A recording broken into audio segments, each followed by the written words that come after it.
Merci de nous rejoindre dans ce rendez-vous de l'actualité internationale. Bienvenue, bonjour à toutes et à tous. 20 ans après leur conflit armé, la Serbie et le Kosovo ont accepté hier, lors d'un sommet à Berlin, de reprendre leur pourparlers avec une nouvelle rencontre prévue début juillet à Paris. Alors que des négociations organisées sous l'égide de l'Union européenne sont au point mort, Berlin et Paris ont décidé fin février d'organiser ce sommet pour désamorcer l'escalade entre la Serbie et son ancienne province, dont elle ne reconnaît toujours pas l'indépendance.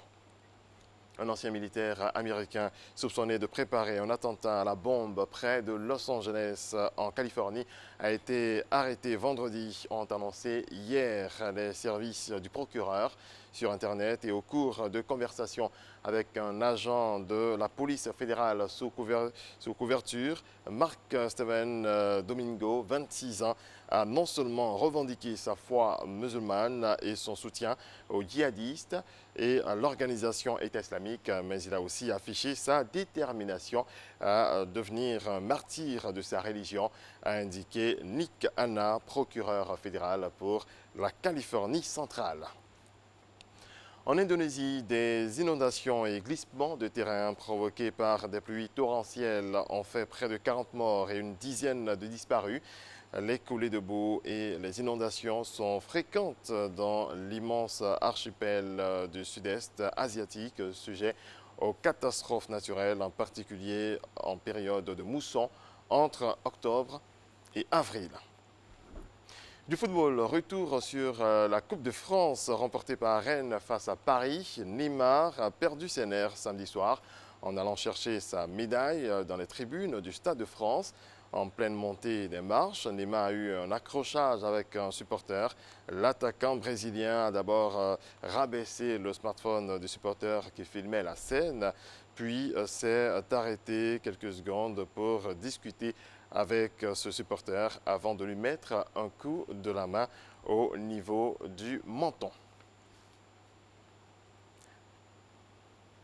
Pas possible de faire ça parce que c'est simplement pas possible, pas possible. Si on gagne, c'est plus facile. Si on perd, on doit accepter, on doit monter respect. C'est toujours nécessaire et c'est pas possible que nous sommes dans une c'est quoi, challenge avec un spectateur. 30 000 euros, environ 20 millions de francs CFA pour les crampons que Paul Pogba portait lors de la finale du Mondial 2018. C'est le clou de la vente aux enchères organisée par Christie's à Paris, au bénéfice d'une association qui œuvre en faveur de la réinsertion par le sport.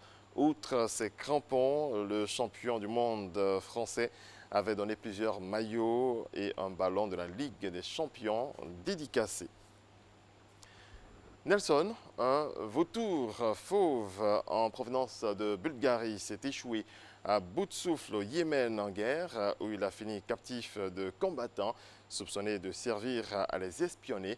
Âgé d'environ 2 ans, Nelson s'est lancé de Bulgarie en septembre 2018 après avoir été bagué et équipé d'un émetteur satellitaire par un organisme local de protection des animaux. L'émetteur a été pris pour un appareil d'espionnage et le vautour considéré comme une prise de guerre. Mais l'organisme international a aussitôt dépêché l'un de ses représentants au Yémen pour le récupérer.